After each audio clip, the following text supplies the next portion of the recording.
You're riding with Rev and The Godfather on Road.fm. What's up, Nomads? Today we're going to be talking about a very touchy subject. And if you're one of the parents that fits the mold of this topic, then you should be ashamed of yourself. If you've heard the show before, you know we're not politically correct here. But because we both live in Florida, our First Amendment right is absolutely protected, and we exercise that right.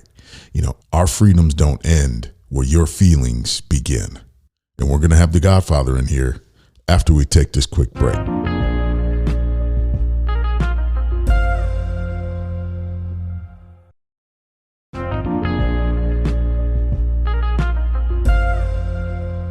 Ladies and gentlemen, we are back with the Godfather.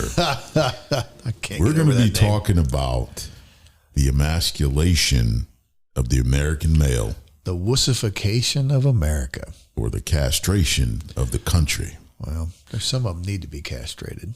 Some of these parents need to be castrated because their offspring is just atrocious. And I want to put this out there. Let's get controversial right away, shall we? Okay. If your son is wearing colored nail polish, girls' clothes, makeup, yep, you have failed as a parent. You're the problem. You are the problem. Yep. If your daughter wants to be a man and is dating girls, and what's Katy Perry's first hit song? She kissed a girl and liked it. If your kids are playing that song, I can relate to that. Well, if you're a guy, yeah.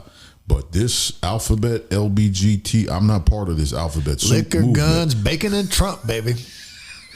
What? Say it again? Liquor, guns, bacon, and Trump. Lord have mercy. If your daughters are living that way, you have failed as a parent. Parents need to parent and stop being these kids' friends.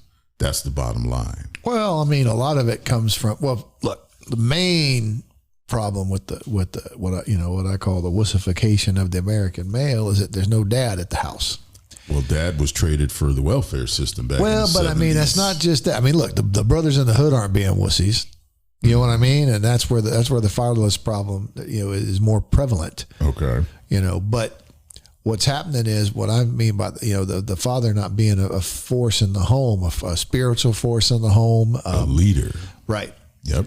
He's the way God intended. Well, they kind of just tune everything out. I'm going to work, hon. You handle the kids. Let the TV raise them. Jeez. Or their phones or video games or their friends. And then the school system too. The school system is the indoctrination central. Oh yeah. I mean, look, I get in a lot of trouble because I say we should bring back some bullying. Well, I mean, look. Because bullying when I was a kid is way different than what they say now. He's trying to kill me in here, ladies and gentlemen. No. He just took a drink of soda and I said, my gosh, right out the nose. So, that hurt. But the type of bullying that's needed is like, look, you got a kid swishing around, or you got a kid that's eating too much, or a kid that stinks, or he's just not brushing his teeth or whatever. People call him names. Stinky. Mm-hmm. Hey man, you fatty fat. Hey, fatty ding dong. What are you doing? He's fat shaming again. Hey, but that's the thing. If you're ashamed of something, you stop doing it. So and that's that was peer pressure, bullying / peer pressure. I mean, why? Okay, if you get up, brush your teeth, comb your hair, try to look good, are you doing that for yourself? No, you're doing it for appearance. You don't want people to look at you and be like, you stinky, rotten bum. You know what I mean? Yeah, but I mean, look, it takes a little bit for kids to learn stuff, and your parents can't teach you everything. Sometimes it's your social group, through their influences, and one of the influences is bullying. I mean, look, and bullying we in called the it sense, pecking order back in the Dennis day. the Menace style. You know what I mean? Yeah, I'm not talking about, all right, I'm going to beat you black and blue inside the bathroom and steal your wallet. That's not bullying. That's a felony. Right. But bullying might be, all right, class, I'm going to read the names and your grade. Oh, little Sally got an A, little Johnny got a B. Oh, and Floyd got a D. Floyd can't read. Way to go, Floyd. D stands for dummy, right? It's going to whip him into shape a little bit. He might think, man, I don't want to be stupid. And maybe he stands a little closer to the book, Maybe not. But we got, you can't have this. Well, hold on. That's the good old days, because today he'd be in the special class. Well, today they wouldn't. They give him a citizenship award, and they want, participation. They wouldn't. Well, they got. Well, hell, the kids aren't even allowed to talk about grades. Excuse me. They're not, the teachers and the kids are not allowed to talk about grades unless the hell's it's private happening one-on-one. here now? Are you serious? Serious. Okay. Because it might make someone uncomfortable who don't have an A. Too damn bad. Earn it. Well, But there's no earning. This is this operation has been going on for many years, decades, if you will. Well, you can look at it like, all right, this is so screwed up that it must be an organized and a planned thing. Operation. It must be some form of operation to make the American male weak so that the Chinese or the Russians can dominate us. But the reality of it is, it just starts off small. Hey, like when I was a kid, I won the art award, right? I believe it. I drew. I can't even remember what I drew. It was probably something stupid. I was in the third grade, but I got a ribbon, right? Big deal. But it was because I won, right? You earned it, right? Now there were other kids in the class that had drawn stuff or put some clay together, whatever the hell stapled a piece of yarn to a stick, whatever the hell. They glued the macaroni onto the paper plate. But they just didn't happen to do it as good as I do. And guess what? I grew up to make a career out of it. Mm-hmm. Okay. But no, I imagine some teacher sat there and says, oh man, look at little Tommy. He put his heart into that piece of crap macaroni thing. And he must feel terrible that he didn't win. Some credit. You know what? Next year, when we do this, I'm going to buy ribbons for every kid. And I'm going to make sure that Tommy, when he goes home, he's going to have going to have something. And I'm going to inspire that child. And be proud of his backwards ass plate. He's going to be inspired to do better in life. Well, that's a noble thing. I mean, it sounds good on paper, as a dramatic reading, but the reality is, now the kids over time have learned, shit, I'm getting an award. What am I going to work for? Because when you get home, like, look, back then too, nowadays you go to, like, I go to my kids' award ceremonies and the whole damn school's there and every parent's there because, good Lord, you're not going to miss it, right? But back then, man, people worked and they bring me the ribbons home, Mail it to me. And the dad would say, well, son, did you win anything at the school today? No, Daddy. Why not? Well, apply yourself. So next time I want to see one of those ribbons, Now the kids just pop in. Look, Daddy, I won the citizenship award. Well, what the hell does that mean? You showed up. Excuse me, nurse, can you take this kid's pulse? Oh, he has one? Citizenship award. Give him an award. Right. Yeah. And and it's just like that. I mean, look, when I was on a baseball team in what they used to call the farm league when you're not old enough to play little league yet, basically, but you're too old to play t-ball. Yep. And we're running around. The team was called the Bobcats, and we had little burgundy colored uniforms sponsored by Tom's Pizza, and we played our game, and we lost. And we didn't get any trophies at the end of the year. Mm-hmm. Now you did get, part of when you buy, when you got to keep your hat, or whatever. That's that your kind of reward. Shit. Right. Yeah. But proof you were there. But like the kids who won, they got the coach, everybody got these trophies and stuff. And man, it made me say, man, I really, really would like to have one of those trophies. So I beat a kid up and took it. No, I'm just kidding. But now look, at least you earned it. Let me tell you. I really wanted one of those trophies, but not enough to work all summer getting better at my game. Gotcha. Right? So the next year I played on a team called the Braves. Gotcha. Okay? That was legit little league. We lost every game. We were the bad news Braves. We couldn't do nothing. I'm not going to play softball with you. All right? We couldn't do nothing. Because you're on two losing teams here, buddy. The coach was good, but he had a career and he was like, all right, you guys ready to huddle up. It wasn't really like... It wasn't really like any kind of stellar performance there, but the last game of the season. Now we'd never won a game. I mean, this is a Cinderella story. Okay. We never won a game. Right. We were playing the team, they were called the Dodgers. Undefeated. Oh, Lord. Okay. Undefeated. You went into that game. The guy who was their coach, after every practice, he took them to Pizza Hut. I mean, like, damn kids were living large, undefeated, and they were going to play. We just, luck of the draw. It wasn't like a playoff or anything, just schedule. Their last game. Yeah. So they came into it laughing. Oh, we're going to destroy you guys. I was on a team with this kid's name was Tommy. He was from out of state, new kid in town, but he was a pretty good hitter. Here I am, hadn't hardly got a hit all damn year. My brother was on the team. He was a year younger. He wasn't worth a shit either. But sibling rivalry. Well, but we all, last game, let's just go out there. The coach wasn't like giving us some, Rocky Balboa, or locker room speech or anything. He was basically just like, well, try not to get killed, but so the ball's coming at your head. Right. Duck. We went out there, and I don't know if it was just like God had just looked down on us and said, you know what, these poor guys have been beat enough. We were unstoppable, and I mean unstoppable. I hit 2 home runs, and the first home run that I hit, okay, so I hit it, bam, it's going, but it hit the little piece of PVC pipe that was sticking up out of the chain link fence. Okay, that made it go foul. Oh. And I was like, no, and so I got, sitting there with 2 strikes on and, well, girl, what am I going to do? He whipped it in there. I hit it. This time it was about a foot away from that thing, but it was still over the fence. Home run. Bam, bam. I'm high fiving. I'm jumping.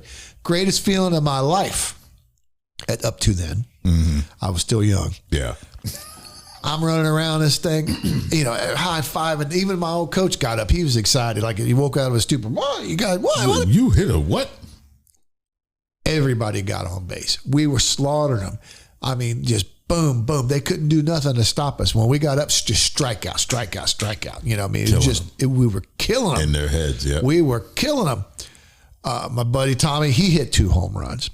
All right. I mean, we had slaughtered. It was like a 8-3, you know what I mean? Like it was that's big. Right. Yeah. It was just, we were unstoppable. We were done. I mean, I thought, hot damn, we're going to Pizza Hut. We'd never been to no Pizza Hut. You know what I mean? Right. Like like all the other kids got to go to Pizza Hut. It was like, man, look, man, when I was young, I was poor, man. We didn't have no money. Pizza Hut was a big deal. That was a delicacy, so I thought, right? For sure, we won that game. We beat the undefeated. We're going to Pizza Hut. And I tell my brother, we're going to Pizza Hut, man. I'm going to put so much of that Parmesan cheese on my pizza. I'm going to put it in my pockets, take it home so I can show mama I got some pizza. We're going to Pizza Hut. I mean, and we jumping around. God damn, we beat it. And man, nothing felt better. Nothing. Right. Than watching this big fat bastard. I won't say his name in case he's listening. And he's a big old boy, and he's still a big old man now. He's a big old man now. Mm-hmm. But crying like a bitch. Was he? Yeah. The whole team crying like a bitch because we slaughtered them. All right. Now, we didn't get a trophy because, hell, we were still in last place. Just that one victory didn't, it wasn't like, oh, crap, give them the trophy, Yeah, but you overcame. I would rather have that victory than 10 damn trophies. Right. Right? Because we're going to Pizza Hut, right? Pizza Hut, thank you, Jesus. We're going to Pizza Hut. So we're all gathering around his station wagon. Right. Got all our stuff packed up out of the dugout. Hot damn, going to Pizza Hut. He goes, all right, boys. See you next season, and drove off. Off. You didn't get your Pizza Hut, Hell no, we didn't get no damn Pizza Hut. Broke your heart. Oh, man. Look, I'm 50 some odd years old, and do I sound bitter when I talk about this? Yeah. You didn't get your Pizza Hut. And this is the thing. If I'm ever a sports team, a coach or anything, man, my kids, I probably wouldn't take them to Pizza Hut. I'd take them somewhere nicer, but they're going to. Those kids are going to get a reward. Hell yeah. But like I say, can relate. No wannabe trophies just for showing up. None of that crap. Mm-hmm. And it wasn't like we all got down and said, this time we're going to show them. We're going to show them what we're made of. No, hell no. We just got lucky. No, you earned it. Well, yeah. But your confidence is what brought you through. Oh, yeah, man. It was great. Yeah. So of course next year we got slaughtered again. But it's like because you knew you weren't getting pizza. Well, yeah. Like, what's the incentive? Hell, and you know the insult. You know the insult to this injury is those bastards. The Dodgers went to Pizza Hut with their coach and still got damn Pizza Hut when they lost. After they like lost. That. You damn right. Ladies and gentlemen, he is mad about this Pizza Hut. I tell you what. He is, his forehead is still crinkled up. Oh, coach is still alive. I think I'm going to call him. Hey, man, you're going to meet me up at the Pizza Hut. You're going to bring your wallet. Get me some damn Pizza Hut. You know what? I have to dig through my books. I think there's a picture of us. I'm going to round up all those cats on Facebook. That dude owes us a Pizza Hut. He owes y'all some Pizza Hut. Damn right. Listen. And Pizza Hut, if you're listening, we need a sponsor. We need sponsors for this thing, man. Lord help us. Now, so you played baseball as a kid. Any other sports? Legal. Running moonshine is not a sport. This is the great thing about growing up in a small town. In the years that I grew up, go ahead. A block away from my house was the Little League field, and it was a great big field. And at night, we could ride our bikes up there, flip the switch on, and the lights would come on, and we'd play ball. You're kidding me. Nope. And we would play football. You'd be trespassed today. Oh, my God.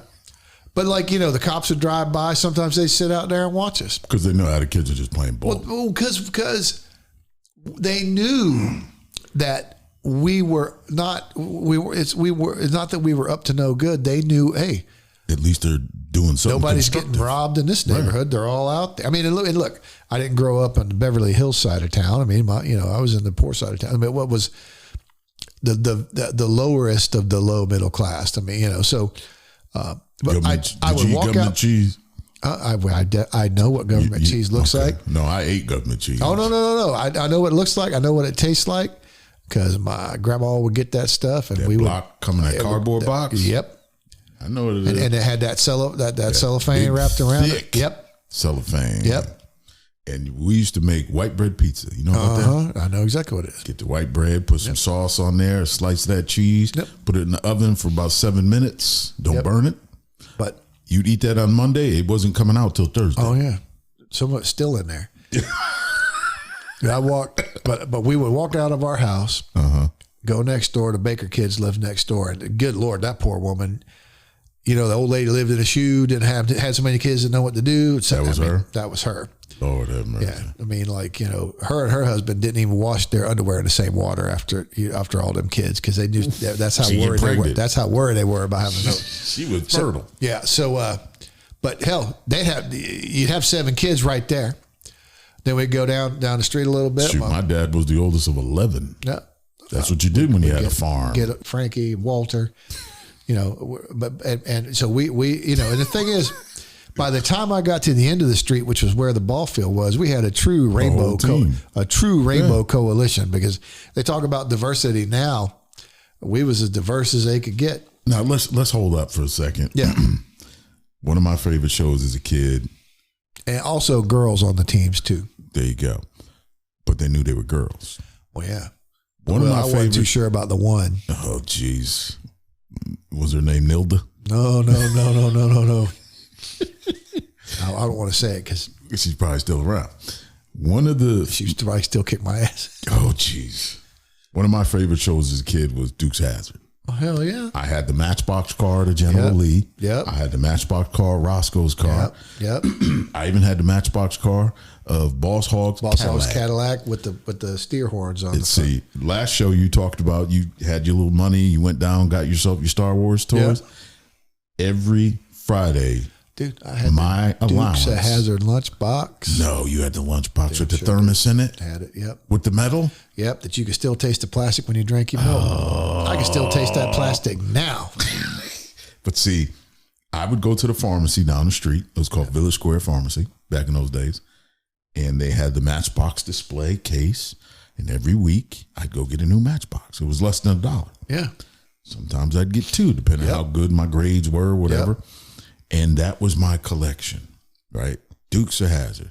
Till this day, I still can't find Dukes of Hazzard, right? Well, because they took it off. Yeah, they got rid of the rebel flag because God forbid. But hold on with it. Here's my point. Yeah. The very first episode, not the pilot episode, episode 1, season 1 Yep. of the Dukes of Hazzard, Yep. when they were going after the slot machines. Yep. Remember that one? Yep. They all met up in the junkyard. It was Cooter, Bo, Luke. Crazy Cooter coming at you. Crazy Cooter. That paints And there a was picture. Brody Yeah. and another gentleman, I don't remember his name. Well, Brody was black. Yeah. He was in the very first episode. Yep. He was actually in 3 episodes of the Dukes of Hazzard. And another episode, he was filling Jesse Duke's gas, and he said, well, Mr. Duke, and he said, Brody, I'll put you over my knee like I used to when you was a kid. In other words, he was part of the family. He was around. Yeah. Why would they cancel that show? Here's why. It had morals. Well, yeah. It taught you if you got in trouble, you're going to stay in trouble. You could blow shit up. Yeah, that too. They were on probation. So, trouble followed them around a little bit. Yeah. But Uncle Jesse taught out of the Bible. Well, He yeah. gave scriptures Well, yeah. every show. Yeah. So I don't think it was about the flag as much as it was they're teaching wholesome characteristics in the show and that God we don't want. forbid a man be a man on the damn television box. They call There it a you go. boob tube for a reason. Or the idiot box or Yeah. programming. But, I mean, nowadays, good Lord, if they remade the Dukes of Hazzard, right? All right. So first of all, Cooter would have Daisy Dukes on. oh yeah, Cooter, yeah. It would be a crazy Cooter coming at you. A real crazy Cooter. So like, Oh, Lord. So the like, Cooter would be out. yeah. And Daisy Duke, phew, She'd be Dave. David Duke. Duke. David Duke. David Duke. Hey boys, this is the flag I want you to paint on top of the car. Nah. Now watch this, right? You ready for this one? Oh, here we go. Okay. There's 3 types of males. Right? And I did a little research for this episode. Oh, here we go. Here we go. And I'm going to use these types of males in an example from movies. Yeah. Okay. So you have alpha males, Yep. beta males, Yep. and omega males. All right. So an alpha male would be John Wayne. Yep. or Clint Eastwood. Clint Eastwood, or the movie 300. Yep. When he kicked him in the well and said, "This is Sparta." Damn right. That's an alpha male, someone that can take charge Yeah. and whip everybody else up. Like Colonel Sanders. Yeah. Oh Lord, he said Colonel Sanders. American hero. It's been better. But an Just alpha, Memorial Day. You disrespected the this Colonel. guy with the Colonel Sanders. An alpha is someone that takes charge. They're the leader. Yep. They come in and they change the dynamic of the room. Yep. Okay. Balls big as church bells. There you go. Truck nuts. They even banned them. Yeah. Speaking of Dukes of Hazzard. But now we have I should beta make a pair of males. nunchucks out of them things. Come on. Swinging bull now? Imagine getting hit with a set of nunchucks. He said nunchucks. Yeah, you get beamed with one of them. So now we have beta males. Betas can survive Yep.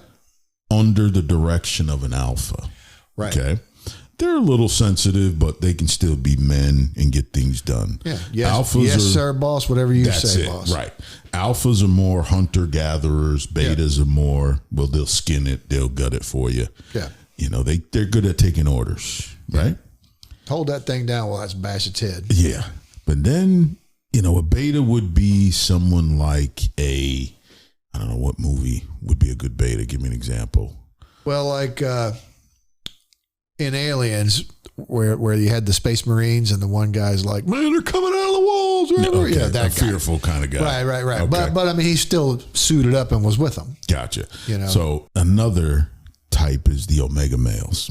Okay. The omega I have male. not heard this term yet. Okay. Alpha being top, beta being middle, omega being bottom of the pecking order. Yeah. Omega males are the sissies. Yeah. They I would say an omega male is the dude wearing a dress. who talks shit about you while you're deployed to your girlfriend. And then try to get your girlfriend. Yeah. And then when you get home, I'm there. Hey, what's up, buddy? Good to see you. Yeah.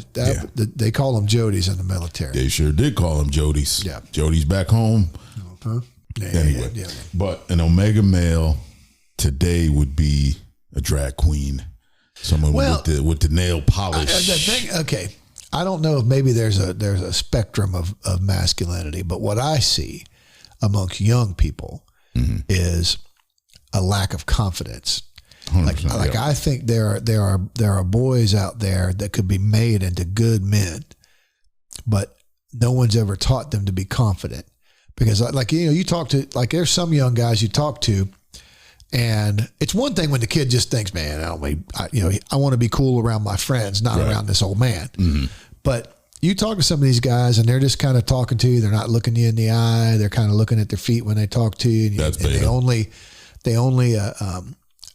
they will speak to you when you address them, but they never give you any follow-up details when they'd never be a salesman. Right. You know what I mean? They'd never be able, introverts. there's no hustle in there. Right. Yep. And I think that comes from a lack of confidence. But I mean, look, man. Well, that's a good point though. Well, but here's the thing. So let's say you got this lack of confidence. So you've got a guy who his whole life, he's being told, well, all right, little white boy, you're responsible for slavery. You're responsible for the colonization of the impoverished world. Yep. You and your kind are responsible for all the evils that inherit the earth right now. And this kid ain't done nothing.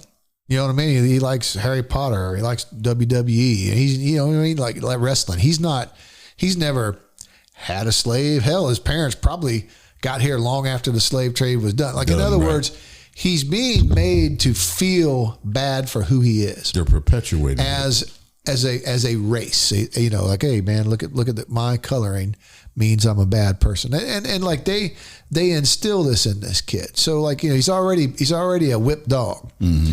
Now they add on top of that, look, he gets older. He's a teenager. The hormones are running through him. Things drop that used to be tucked in, and he says his voice changes a little bit and he wants to stretch his wings. All right. He wants to flex his muscles a bit. Mm-hmm. And then they tell him, about toxic masculinity. And they tell him that, you can't talk to a girl that way. All he's trying to do is get a little kiss on the cheek. You know what I mean? But, he's been browbeaten to the point where now he's a 20-year-old man and he has no pride in himself. Mm-hmm. No. And part of, look, we laughed and joke about bullying and stuff like that. But part of the reason that young people, especially young boys, will fight and kind of roll around in the dirt and struggle and wrestle and do things is we are testing our mettle. We want to know who in our group is the strongest, who's the second strongest, who's the fastest. If another pack comes in, we want to know these things. Yeah. By banning all of that type of aggressive play on the playground, or where you can't even point your finger if it looks like a gun, Oh, gee whiz. Well, but by doing that, what happened to cap guns? Did you have cap guns as a kid? Let me tell you something. I always get off on tangents, but this is a good story. Go ahead. So, Secret Santa at school. All right. I was poor when I was a kid, didn't have a whole lot of money. I've said that before on the show. But we went down to the drugstore and got this little toy, but it was cool. I wish I had it. You know what I mean? I think it was a cap gun. I'm not 100% sure, but it was something that I would have been happy to have gotten. Right. As a kid. Yeah. Right. Yeah. Yep. So lo and behold, look, I'm not mocking on poor people. This is just, I can't say it in any other way than the way that my 7-year-old self felt, my 6-year-old kindergarten self felt. Oh, no, this was actually first grade. We're drawing names for the Secret Santa, and I drew the poorest son of a bitch that ever walked shoe leather. They had no money. They did, what I mean? So broke they couldn't even pay attention in class. Oh, Lord. So now look, man, as a grown man, I look back and say, well, this at least made a good story, so it was worth the price of admission. But here's what I got from this dude. He got my cap gun, and he was rootin' tootin' cowboy, blasting it. And I got a shoebox that he had cut a hole in one end that you could look into. So you, like a telescope, you look into the shoebox. Right. And on the other end of it, they'd cut a square hole and they pasted the funny pages. I think it was like Beetle Bailey or something, Haggard the Horrible, Yeah. And they taped that so that when you held it up to the light, you could read the paper. You could see the cartoon illuminated. All right. Now, it shames me to have felt the anger I felt at that young man, because you were a first grader. His dad and him must have been like, or his mama, well, son, you ain't got no money, but we're going to make something, and we'll try. We're going to do what we can. Because he should have what he should have done is just been absent that day. But anyway, here I am with this thing. Now, look, one thing, and I pride myself on this, and it is my biggest failing as a parent because my kids can't do it.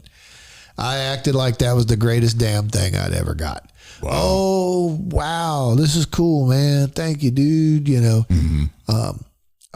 Yeah. Oh, wow. You can see it's like you're in the comics, And the teacher looked, and she could, see when I'm going back to my desk. Yeah, teacher's like, oh, that broke son of a bitch. All right. Wouldn't you know it? The second poorest kid in the damn class got the first poorest kid, Mm-hmm. So I guess, she had planned for that inevitability. And she's like, hey, man, I got a little something over here, And she gave me this little bag, and there were 2 cap guns with the damn. No. Oh, hell way. yeah. 2 cap guns with the holster. Oh, man, I was friggin'. So by the luck of the draw, you get this kid. Oh, yeah. And she got you 2 of what you originally got. Oh, no, and these were pearl handles. I mean, I was the Lone Ranger, dude. I was busting caps back when it was a real thing.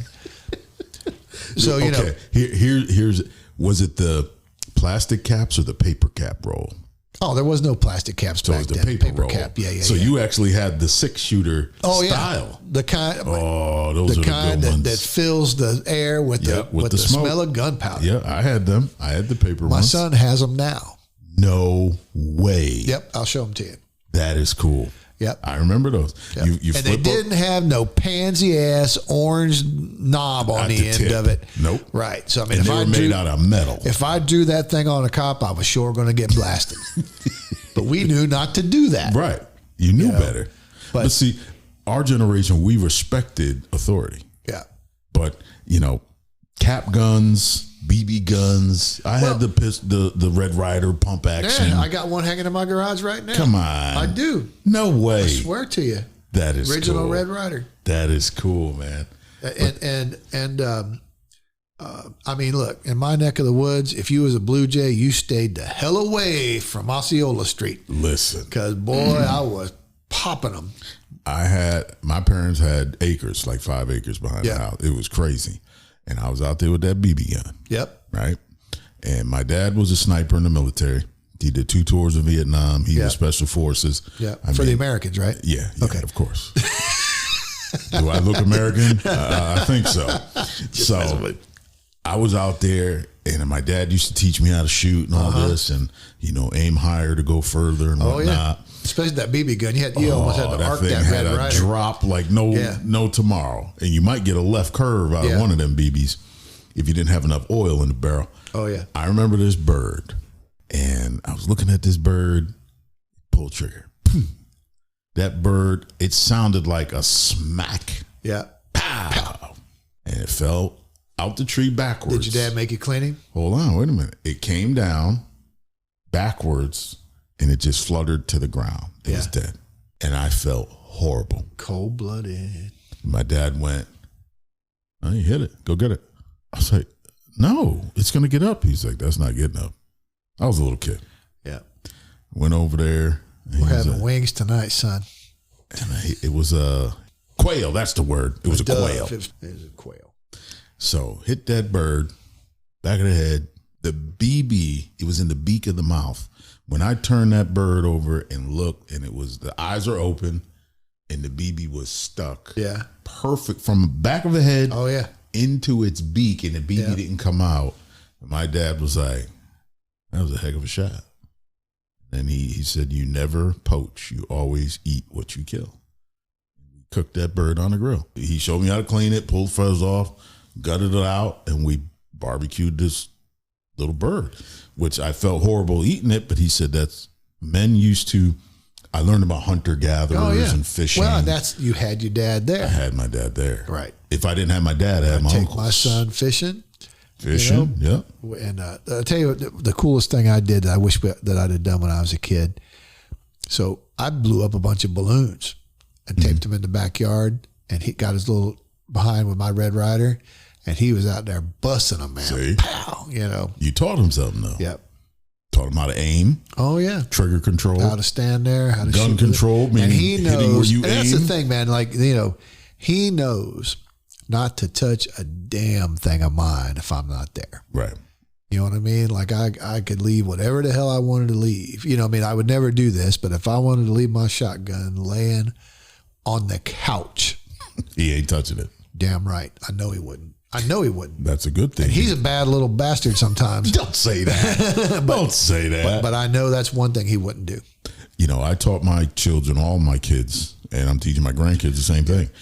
You see a gun, you get away from it. Oh, hell yeah. Because it's not just at your house. They may be at a friend's house. Well, and you don't know how good their parents are. And my daughter, she's a crack shot Really? with a 22. There you go. But you taught her. Yeah. You know? You know, and she, you know, but I would make them, you know, it's like, hey, what first rule of gun safety? Hey, all guns are loaded. You know what I mean? All guns are loaded. That's it. Keep your finger off the trigger. All those things, you know, and man, I lost a good friend like that. He was playing around with his dad's gun. Yeah. Put it to his head and pulled the trigger. Didn't know it was loaded. Killed himself. Yeah. By accident. Yep. I wasn't there, but Yeah. there was a group of kids that were there. Somebody that did that when I was a kid too. Somebody. Oh my God! Killed himself Shot his brother or something. in front of a bunch of middle school age kids. Yep. And they were all traumatized. Oh, yeah. Ain't nobody went to counseling and all that. Oh they man, just sucked it up. grief counseling. That's another thing, man. Everything today is about participation trophy. It's Safe about space. Safe space. Go ahead, use whatever bathroom Man, you want to the use. pistol I carry in my pocket makes everything a safe space for me. You're a safe space within 25 Man, yards. and you know what? It makes everybody else around me safe too. Because you're not going to let bad things happen. Ooh. That's another thing.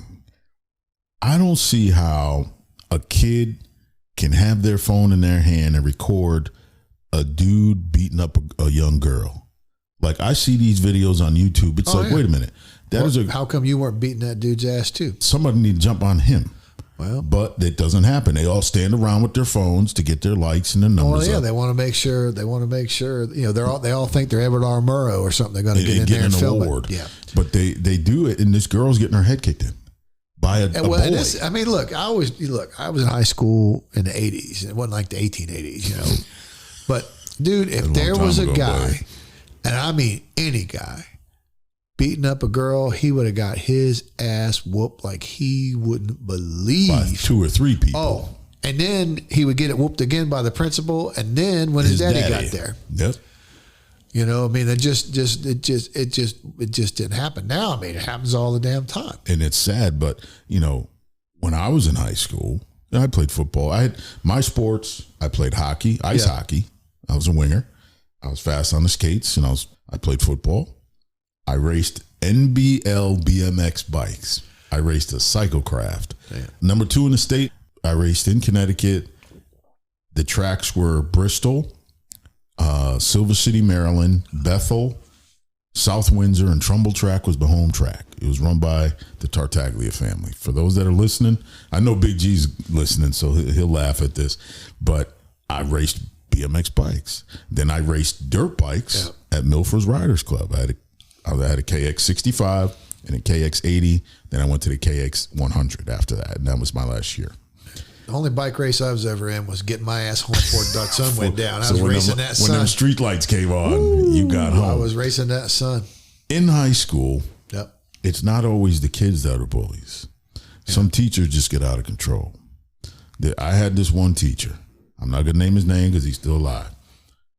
He had my 2 sisters. Yep. My parents hated this man. Yep. He failed one of my sisters. My other sister's a genius. She went to college, scholarship. She's You say super he's still smart. alive? He's still alive. Let's go get him.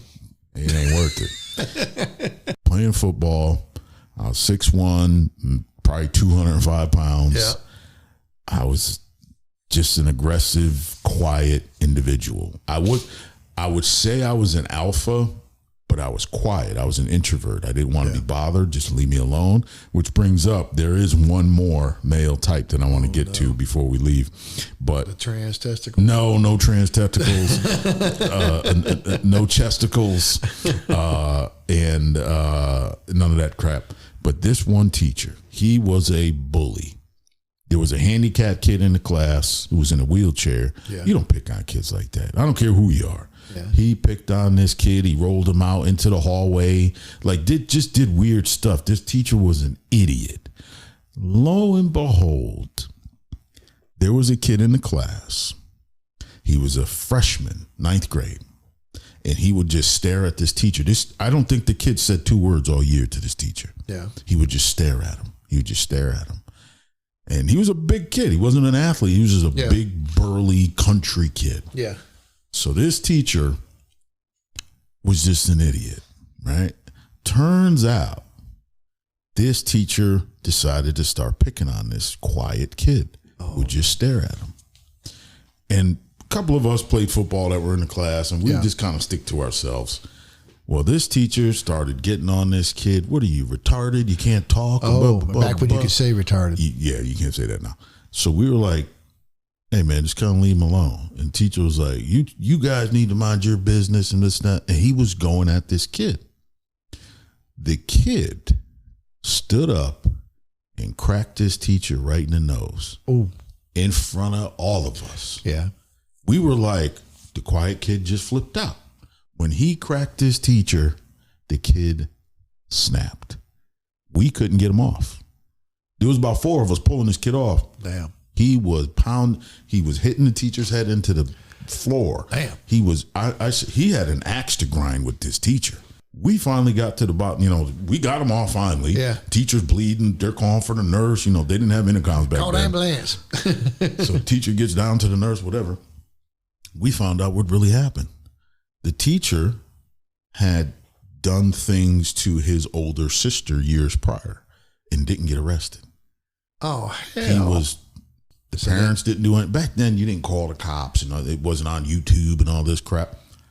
That kid just knew that was that teacher that harmed his sister, his older sister. Got his ass. Boy, did he get him back. Yeah. And we were kind of all like, he deserved it. Hell yeah. He deserves it now. There was a teacher that, I started off by talking about a teacher that bothered my family. My older sister. It wasn't the same teacher. It wasn't that same guy. This particular teacher, he just didn't like me or my family for whatever reason. And I remember he said, well, you're not going to play tonight. It was a football night. You wore your jersey to school on Friday. Right. You played football under the lights, Friday night lights, right? He said, well, you're not playing tonight. I said, what are you talking about? We had a big game, whatever. He said, no, well, you didn't hand in your assignment. I said, it's right there.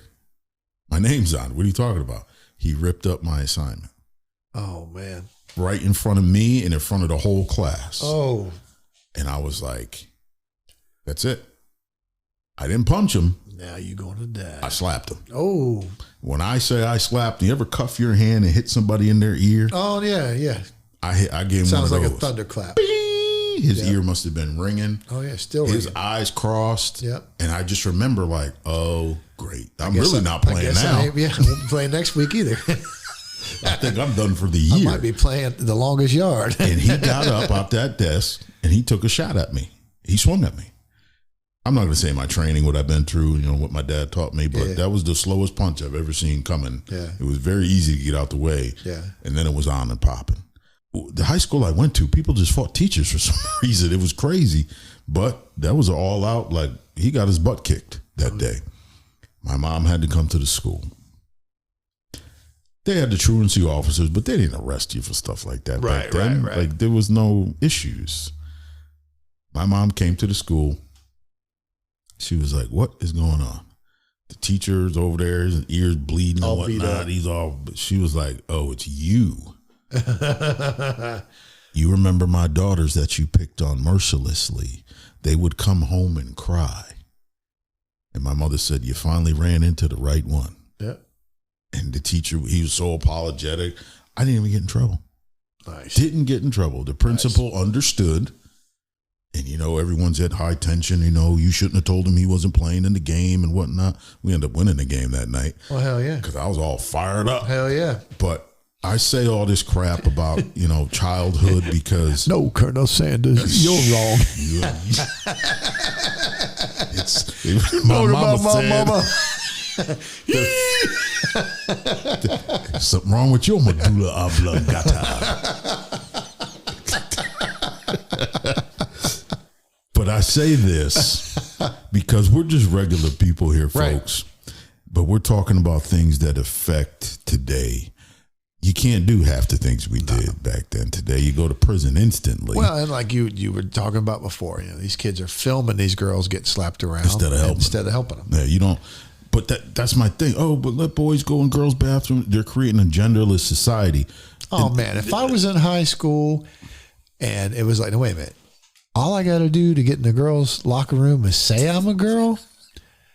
For real? There's a kid doing that. I don't even have to dress differently. I could just say I'm a girl. There's a kid doing that. I think it was Texas. No, it wasn't Texas.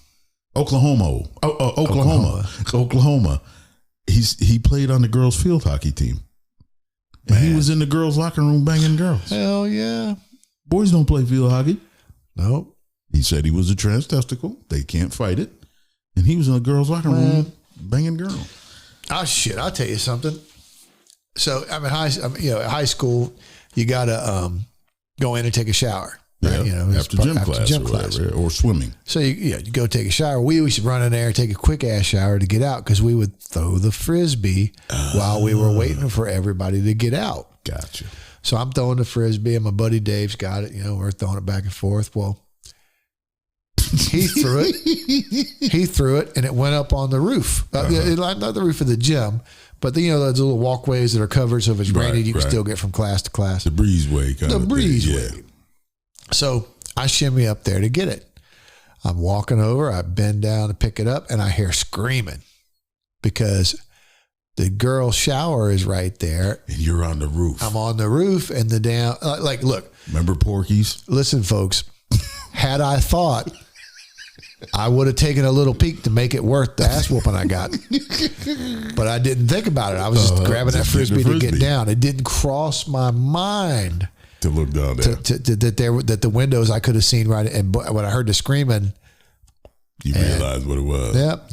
And I had to stand tall before the man and talk to explain my case. I was getting the Frisbee. I had a bunch of witnesses, but I still look. Who whipped you? Dad got you? No, hell no. They didn't even make it to my parents. I used to get, my wife calls them rollover licks because where we live, you're only allowed to, back when you could get beaten paddling. Yep. I had a couple. You were only allowed to get 5 in one day. Okay. So if you got more than so you came and got 3 because you did something horrible, and then you did something horrible that afternoon, so they're going to give you 3 more.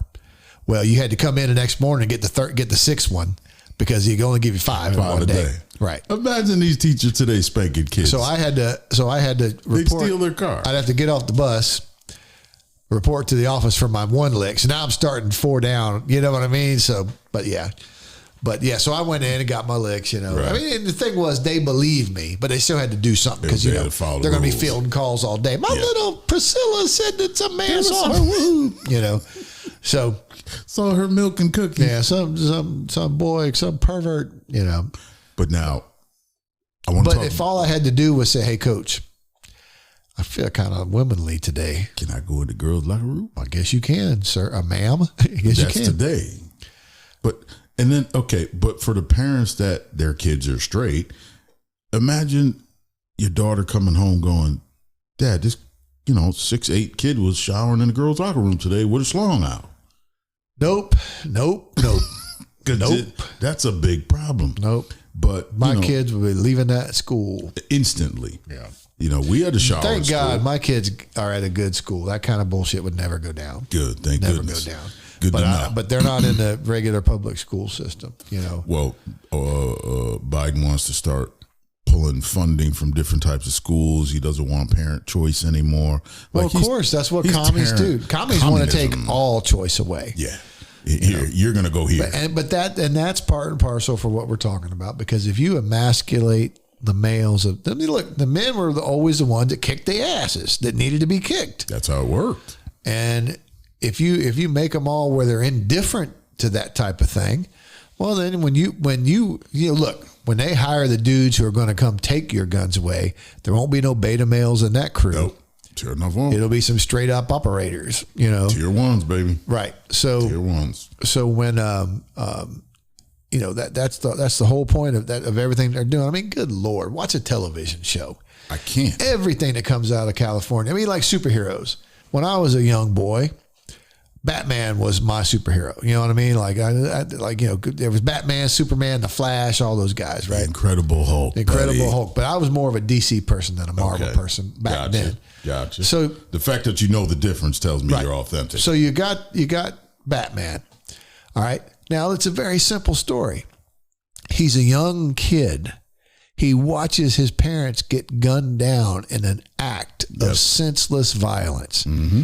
He spends the rest of his life training to stop crime in the streets. And as soon as, he turns 18 and he's got plenty of money, he dresses up like a bat because it's scary. So he's not an omega male. He goes out into the concrete jungle and starts kicking all the right asses. Right. End of story. Superman. The guy comes from another planet. He gets here. The sun's rays, the yellow sun's rays fortify the man's body to where he's invulnerable to the gun blasts and dynamite, and he can run fast and fly and do all these crazy things. And he pays his adopted country back by keeping it safe. Yep. From not your street level crime, mostly like your threats from your major threats and natural disasters. Now the guys, both those dudes had bodies that were like chiseled out of stone. Yep. So when you're a young man, you're like, man, I wish I want to work out. I wish I was ripped like that. How do I get like that? Yeah. How would I be big, bulky like that? Well, you got to do some chin ups and pull some reps on this. Not like the omega males of today. Oh God, he just showed me okay. He's got testicles. Oh, I know. Well, but now here's the thing. Now the superheroes, like when they have a superhero show or whatever. So the genderless superheroes? Well, they want them to be female. All right, because it's about female empowerment. Well, now look what they did to Terminator. There are tough women. There are women who whoop my ass, and there's a lot of them, I bet. Okay, not the majority of women, but I bet there are some women that some Ronda Rouseys out there and body slam me and have me wrapped up and choked out before I could say no. Mm-hmm. Okay, and then do it all over again. So I'll pay you this time. But they make a movie, and the movie's going to be centered around this heroic female who weighs 115 pounds, and even if she could be trained all she wants, if I got my arms around her neck, she'd be done. Yeah. Right. And then, but then look, I'm just a normal guy. All right. But then they make her go in and she kicks 7 Green Berets, out the helicopter. I mean, like, it's just not, realistic. It's not realistic. Yeah. It's not about, now, instead of casting that little waif skinny girl to do this, to play that part, go find a big buff Amazon looking chick who's like Xena, Princess Warrior. Even Xena was big, but she wasn't swole up, like that Gina Carano lady. Yeah. All right. Pretty as hell, finer than a frog's hair, but she does look like she could whoop somebody's ass. Like legit. Like, if she stomped on my foot, I'd say, "Oh, excuse me, ma'am. I shouldn't have had my foot there. Oh, pardon me." So and that's what I want to see, because it just, these young guys used to have an escape from this world. Right. And it used to be comics and movies, and the movie stars, all the superheroes were big buff people. The heroes were people you wanted to emulate and be like, man, I want to be that guy. John look, Wayne. man, the Lone Ranger. Mm-hmm. All right. So the whole story of that guy, he was a Texas Ranger. He rode into this ambush, Bush Cavendish, or in the guys ambush. The bad guys ambushed him and killed them all, and they thought they'd killed him. Okay. And he was nursed back to health by Tonto, which God forbid, that they used to call him an Indian. Now he's Native American, and now he's not Tonto. He wasn't with the right. He was all these crazy things. But to me, he's Tonto. A great man named Tonto, irregardless of what they want to label him now, this Indian guy saved him, nursed him back to health. He became his sidekick. He found Silver, the horse. The horse. A wild horse, tamed it, decided to wear a mask so that the Cavendish gang would never know he was still alive, right, and couldn't go after his people, his family, right, or his loved ones. He tracked them down, one by one, and went from town to town, like stopping the bad guys. There wasn't a whole lot of ambiguity there. This guy was robbing banks and hurting people. He rides into town. The Lone Ranger rides into town, puts a stop to that shit, and puts his ass in the jail or the grave. One of the two. Yep. And then he moved on to the next place. Like Ponderosa, what was that show? He didn't sit there at the campfire at night crying to Tonto how he was racked with guilt because he had to kill the man. I need counseling. Right. But that was what they call today toxic masculinity. And to me, that was just being a man. A man taking care of business. That was being a man. Nobody calls a sissy when the crap hits the fan. Oh, no. Yeah, well, that's the thing. It's all toxic masculinity till they need a jump. Yeah. Till your battery's dead. Until they need us. They don't look for the guy with purple hair to jump them off. They look for a dude like me. Oh, that guy's obviously got jumper cables. And I do. I got a nice set of jumper cables, and they're wrapped up neatly and packed away. Right. Yep. You know what I mean? Because I know that I know how to use them. The guy with the purple hair. That's the other thing. The guy with the purple hair pops the hood, and he don't even know where these days you'd have to have electric. a PhD to find the damn battery compartment anyway. It's an electric car anyway. It doesn't even matter. And that's the thing. When I was as early as 5-10 years ago, I used to pull over and help people on the side of the road. Yep. If I saw a dude changing his tire, I'd stop. Even if it was just hold the lug nuts, whatever it took, help the guy get his tire on. Now, nope.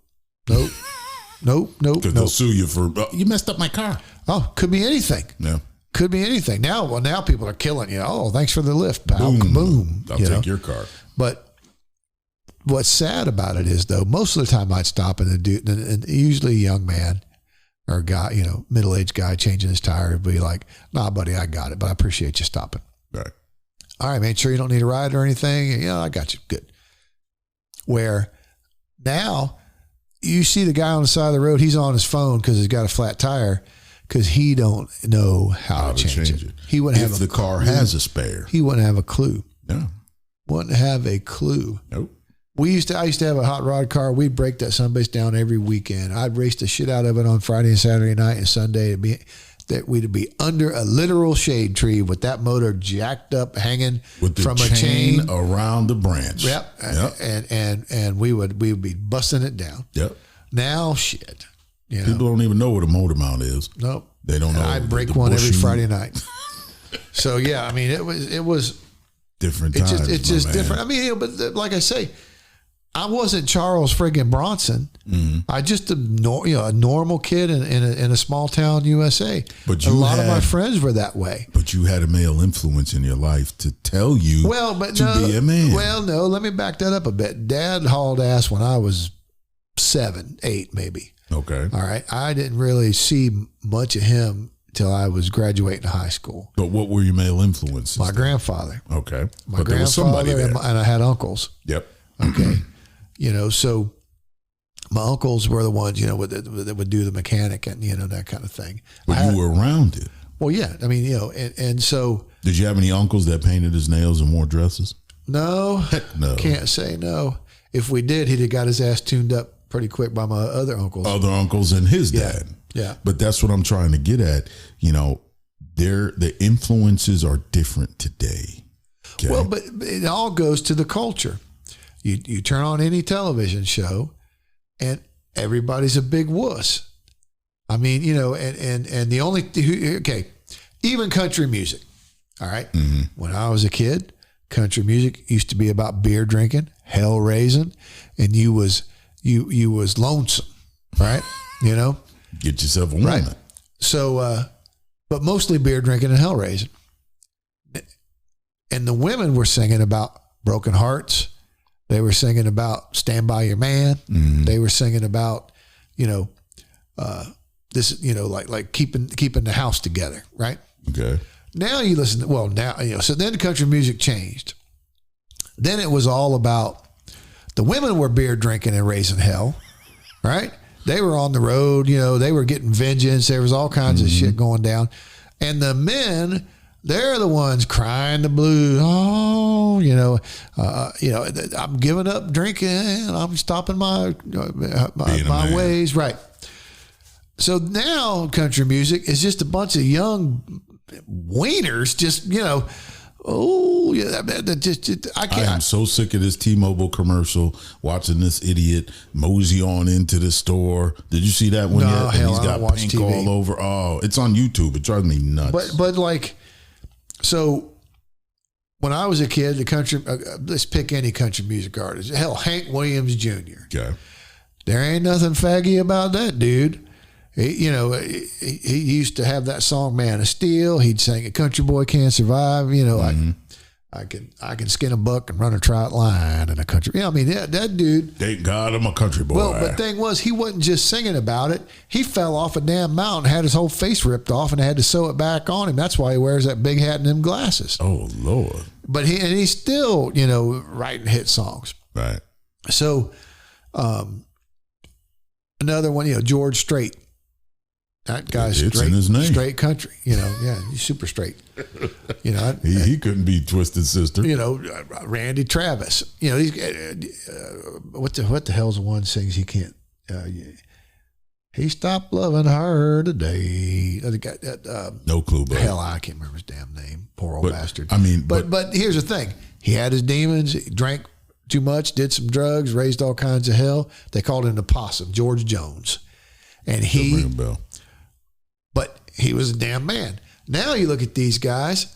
Hell, they're wearing a dress. I'm 20 years, 30 years older than most of them, but shit, I'm not afraid of a damn one of them. You know what I mean? Like, the last American man in country was Toby Keith. Wow. Yeah, it wasn't Billy Ray Cyrus. Look how his child you've seen that out. Guy now. Well, look at his daughter. He should have his ass whooped for what he let his daughter go do. Yep. And gave her permission and turned. That's what happened. He stopped parenting. Well, but you take those guys now. Country music, is dead. I mean, like I can't say that I'm blaming this younger generation for being as soft, wimpy, and soft as they are. We made them that way. Right. We allowed it to happen. Every movie that comes out now is pure sissified. Yep. I mean, it's just there's no heroes, and shit. Look what Disney. No, they make them sheroes now. Well, look at what Disney's doing. Heck no, I don't watch Disney. Well, I mean, Disney ain't in my house. Disney's the devil as far as I'm concerned. But every villain, right?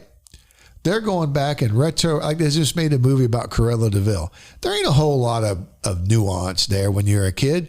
She was evil. Mm-hmm. She was a fashion designer. She was killing and puppies. She wanted to kill 101 Dalmatians to make a coat. The movie, it's not Shakespeare, folks. You're a little kid. That's all the motivation you need to not like this woman. Right. Period.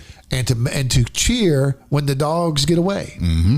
And her bumbling assistants to laugh when they get hurt and fall into the river, whatever it happens to the people. Yep. Okay. Now they rework it where it's a tragic backstory. She didn't mean to be bad. It's just the world was bad to her. Indoctrination. Well, what the hell is that? What the hell is that? They did the same thing to Maleficent. From I only know these damn movies because I have a little girl. Mm. All right, but the Sleeping Beauty or whatever. Okay. Yeah. Right? Yeah. The bad witch who put the curse on Sleeping Beauty. Okay, they're telling her story of why she's a bad witch. They Angelina Jolie starred in it. Oh, it was just that she had her heart broken by like by some bad man.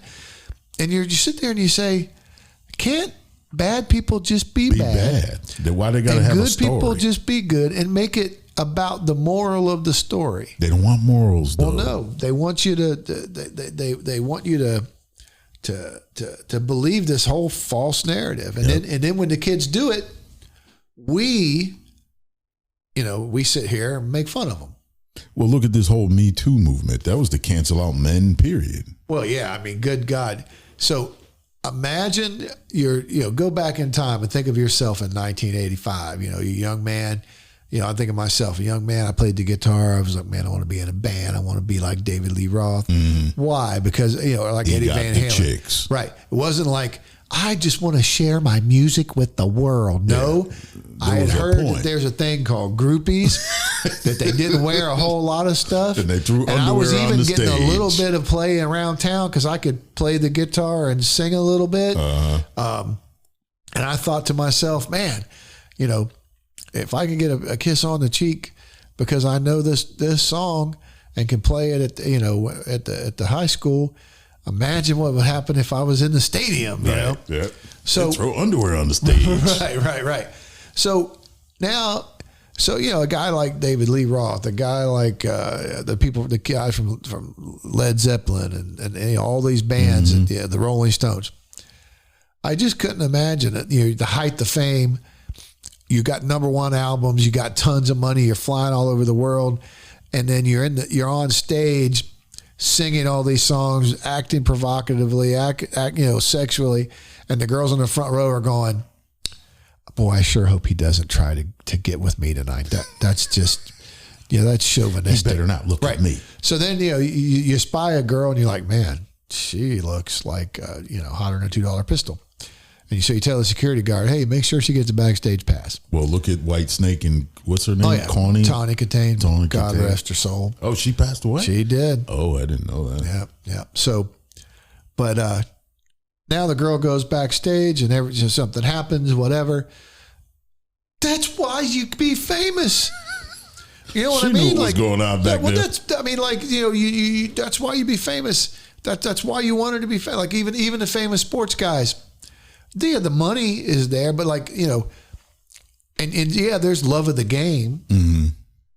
but the fun stuff happens too, and that's that's as big a part of the game. Yeah.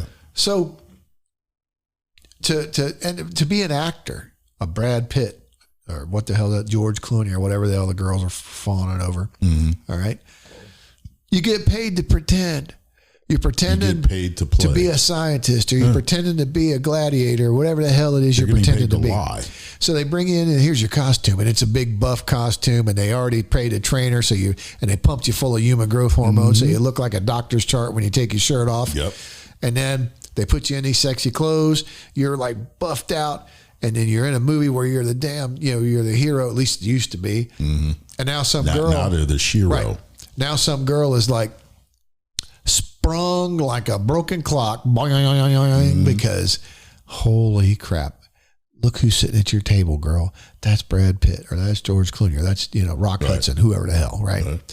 And they go over there, and the guy says, not Rock Hudson. Well, not Rock Hudson. He played for the other team. He sure did. But you go over there, and the guy says to her, well, hell, would you like to come up see my room? Well, that's because he's famous. Because he's Brad Pitt. He's the guy. Yeah. Right? He worked for this. He wants a peck on the cheek. You know what I mean? Peck somewhere else. Well, so these gals and this stupid cancel culture have taken that away. Who the hell wants to be famous? Now you just get screwed. It is not worth it. Not literally, figuratively. And they might get screwed, but it ain't by what they wanted. Yeah, I mean, and like so like that Harvey Weinstein character. He knew what Here's he was the deal. doing. I'm saying this. I know that probably people out there listening know who I am. So let me get this straight. You're going to make me a big star. And I mean, I'm speaking for myself here, folks. You're going to make me a big star. I'm going to be on the cover of all these magazines. And I'm probably going to win an Oscar for this thing. And all I got to do is be on the couch. Turn around and bend over. All right, dude, the clock's ticking. Get this shit over with quick, because I'm heading down to buy me a new suit because I'm gonna be in the movies. This guy, not me, brother. But now here's the thing: Because man, it don't make me gay because I ain't gay. I don't give a shit. It'd be like getting the doctor's exam. Like, all right, dude, hurry the hell up. This is just bullshit. Got to check the prostate. But now here's the thing. These gals that went to his room, they know exactly why they went there. Nobody twisted their arm. They knew. Nobody beat them up and put them on a bus to Hollywood. Mm-hmm. They got on that bus. Why? Because they want to be famous. Why? So they can meet the Brad Pitts and people of the world. And they want to be in these movies. Why? So they can be super famous and want to cover all these magazines and be loved and adored by people they don't even know. Mm-hmm. And the only thing standing in their way is this ugly old dude who has the keys to the kingdom. Mm. Now, it ain't even that much of a stretch for them to say, well, hell. He says, well, you want to be in this movie? Yeah. All right. Well, then we're going to go on a date. No, it was the casting couch. It was right there in the room. Right. Now, is that a good thing? No. You shouldn't have to do that. You should be on your merit. But come on, everybody that's listening to this thing. When's the last time you ever did something on you? The world was on their merits. You know, I was in the entertainment business for years after I left the other career. When you bring a client to a casting and it's in a hotel room, just a regular hotel room. Oh, yeah, the Ritz. And you're like, wait, it's not in the conference room. It's in a hotel room where the bed is. We have to see if we have chemistry. And you're like, and the client tells you, I'm good. I'll meet you down in the car. Yep. You're like, you're going in a hotel. Oh, I'll be down in the car. Whatever you up to, brother, whatever you up to. They come down, their hair's all messed up, the makeup's gone, and they go, well, I believe I got that part. Yeah. And you're like, oh, yeah, you knew what this was about. Oh, yeah. It was one of them kind of things. It's the weirdest thing. It was for Bill Cosby. It was for a Bill Cosby commercial. Gave me a drink of water. I woke up 3 days later. But before we go. Oh, man, we got to go already. Another one. Look at this other type of male. You ready? Oh, here we go. Oh, no. Okay. No. Let me get my glasses. I got no pictures. Oh, thank God. There's another ultra rare type of male that's parallel to an alpha, but it's called a sigma. Okay. I think I've heard this. Best description of a sigma is parallel with an alpha, but a severe introvert. Okay. Movie wise, the best description would be John Wick. You know, remember the John Wick movie with they killed his dogs. He killed 400 people. And he went nuts. Yeah. That would be the best description of a sigma. Someone that doesn't need a team to go get things done. They just do it and don't tell anybody. Yeah. Someone you really don't want to mess with. They don't want the trophy and the accolades. They get a thrill from just getting the job done. Kind of like me doing yard work. Oh, I don't want my kids cleaning the garage and all that. But someone like me, I've been told I was a sigma because yes, I'll get things done. I don't want the pat on the back. Just leave me be kind of stuff. Yeah. But don't cross me. Just leave me alone. Just leave me alone. Well, that's Republican. Well, that's conservative. Conservative freedom. Just stop taking away my stuff all the time. You know, one of our previous shows, you mentioned a flat tax of 10%. That would work for everyone in America except the government because they wouldn't be able to rip us off. Well, no, they wouldn't be able to splurge and send all our money to other countries. I think, and it was funny because I was having a discussion with somebody just yesterday about progressive tax rates and that kind of thing. And they say, like Warren Buffett's crying, you don't pay enough taxes. Guess what, dude? You can pay as much as you want. You don't have to pay the rate that they tell you. You can send them all your money if you want to. Yeah, pay my share if you like. Yeah, shit. But if when you hell, I don't even know where I was going. Talking about Warren Buffett and his taxes. He don't want to be. Well, we were talking about the progressive tax rate. Okay. So 10% across the board for everybody, no matter how much you make. No, no income credits, no this, just no 10%. That. And then you say, then when you're driving down the road and you see some guy and it's like, in a rundown part of town, instead of saying, well, I guess I'm paying his rent. I guess I'm paying my money so he can have his government cheese, right? Mm-hmm. You say, anybody in the country could say, he's got as much skin in the game as I do. Right. You know what I mean? Yeah. Wow, that's a good analogy. He only made $20,000 this year and he had to send them $2,000. I made 200,000. I had to send them 20,000. Makes everybody fair. Well, but the argument is, well, it hurts him way more than it hurts you. Shouldn't hurt anybody. Not supposed to hurt anybody. No.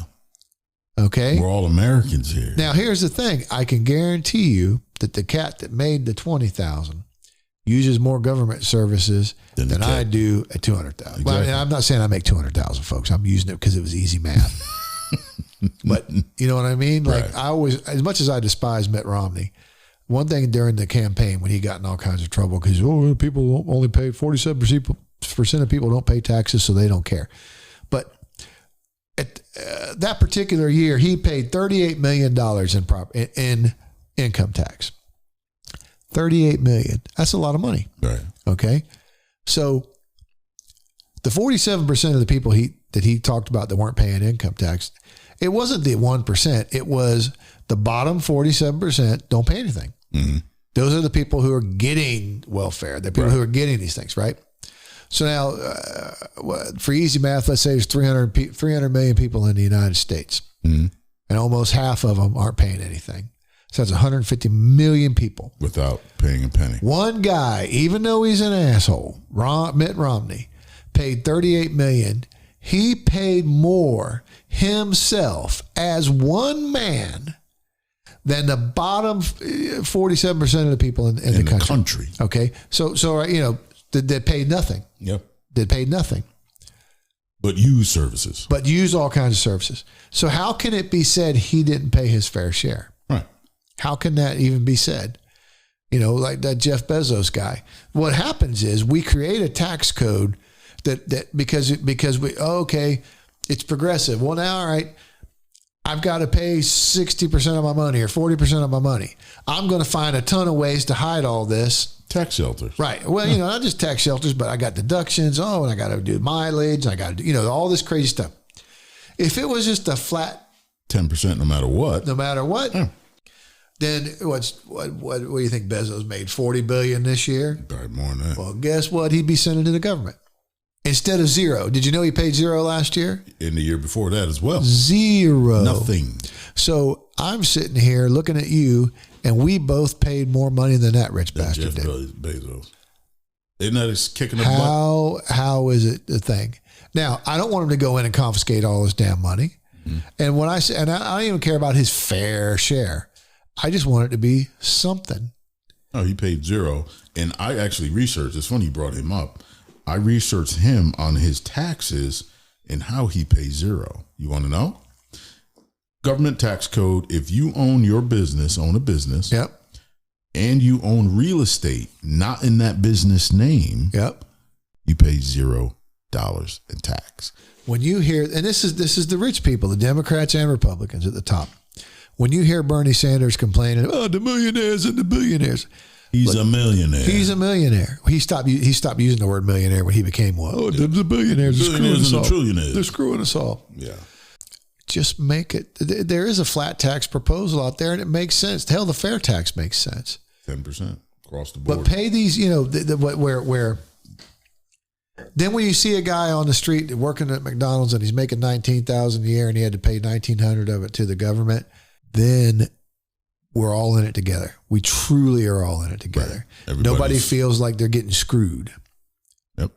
Okay. Nobody feels like they're getting screwed, and there'd be so much money. They could do whatever they wanted to do. But now here's the thing: this is the participation trophy. Kids have grown up and now they're in power. Oh, you can't give.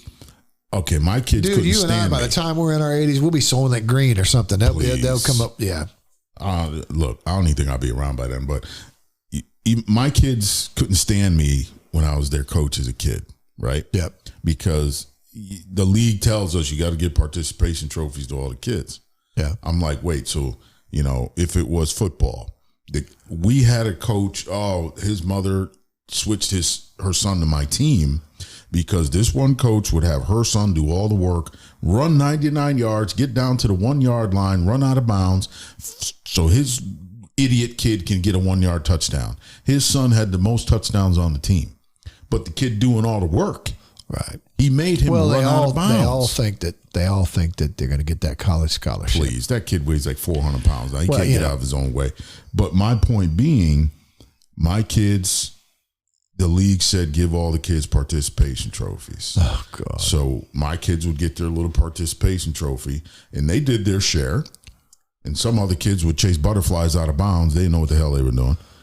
My kids knew, Dad, do I just leave the trophy? Leave it right on that table because you're not getting a part. We didn't win the division. You're not getting that trophy. They knew. But now what happens? They know if I tell my kids, hey, you can get this at this stage, there is no negotiation. Yeah. You know, my daughter was mad at me because I said you couldn't get a phone unless you got A/B honor roll. Yep. She missed it by 1 point. Oh, yeah. Literally. Yep. Instead of an 80, she got a 79.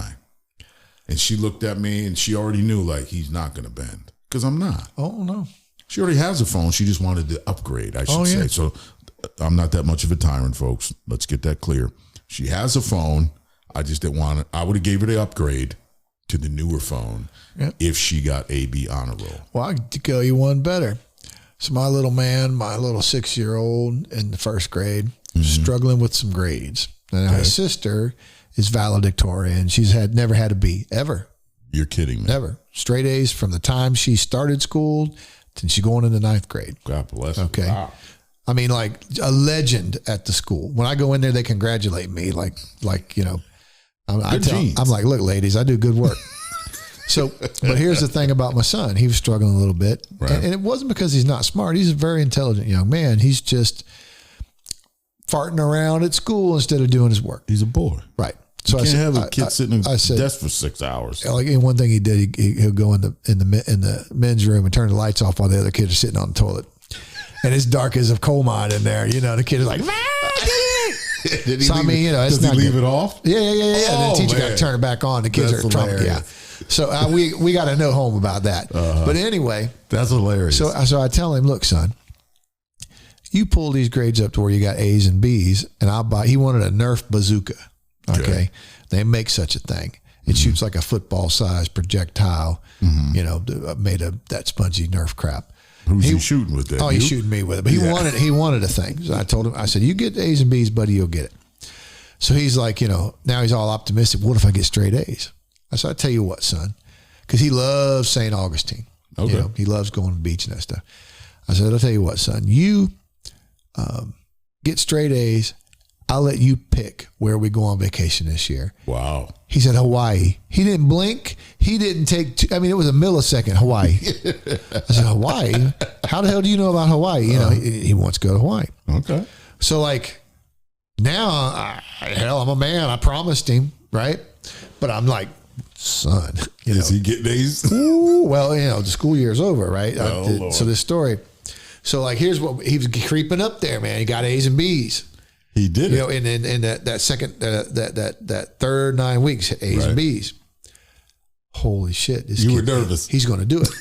So here's what we did. I had some friends of mine got a house down in Key West. You know, Okay. so I was like, look, man, this little son of a bitch gets A's and gets straight A's. Can I get that We're help? going to fly down to Miami. We're going to get a ride to the Keys, and y'all are going to meet us down there. You know, we're in a car. Y'all going to meet us down there with those lays, say aloha. Make it Hawaii. And you're going to have to go in the stores ahead of me and be like, hey, man, this little kid comes in here and thinks it's Hawaii. Yeah. So, like, we had it all planned out. So he won't know he's still in Florida. Right. And then I got my daughter watching his grades. Now, I mean, look, spelling test time, you know, and it's all hinging on this, you know. Right. I'm like, and, you know, it's like, yeah, he's like, oh man, he got an A on this, you know. So how do you do on the sentences? And I'm sitting there and the clock's ticking. I'm feeling like sweat running down my face. And she's like, oh, he got a B. I'm like, thank you, Jesus. Thank you, Jesus. I was so happy to buy that. I was so happy to buy that bazooka. Bazooka. Ooh. But Now look, I'm proud of him. You know what I mean? pulled it off, yeah. He pulled it off. He should have paid a little bit more attention. But hell, he was happier with the bazooka. He's like, I wanted a bazooka anyway, you know. Yeah. It's like, hell, I But didn't he get had it you too. sweating. Oh my God. I thought for sure we were going to Hawaii. well in the middle of all this crap. You know how expensive it would be to get to damn Hawaii. I don't think you want to go out there. Come on. Well, we're out of time. Oh, that was a quick one, man. This was fun. We'll be back next week. I hope so. You know, we're building our listener base again. Yeah. You know, we've heard me say before we got disbanded, if you will. We got blackballed off some networks. They took our feed, and that shut down all of the apps. So we restarted. We're building the numbers back up. We bring 2 or 3 other people. We need the listeners. Keep this going. And we appreciate each and every one of you. God bless you guys. Have a great one. We'll see you next week. And we out. Final thought here, folks. Don't let the world redefine what a man's supposed to be. Just because some are out there with nail polish on and super skinny jeans and high heels and makeup, and they're acting overly feminine as betas and omega males. That's not what a man is. God already defined what man is, and he tells us how to act. We see that in 1 Corinthians chapter 16, verse 13, and it reads, "Be watchful, stand firm in the faith, act like men, be strong." It's time to focus on being a man again. Thank you for listening. If you're ready to make the decision and give your life to Christ today, stay tuned for the prayer of salvation. For more information, please visit our website at www.road.fm. Again, that's ROAD.FM. And if you haven't done so, subscribe to the podcast on your favorite platforms, and we ask that you share it with at least 10 people to spread the word. We are listener supported here, so on our website, please visit the donate page for ways to contribute and our shop page for the latest merchandise. Remember, we love you, and Godspeed, everybody.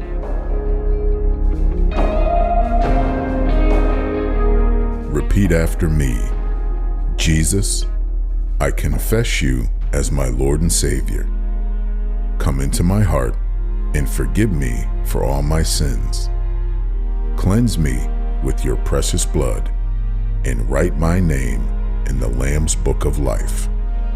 Fill me with the Holy Spirit and lead me on the road to salvation. I pray this prayer in the name of the Father, Son, and Holy Spirit. Amen.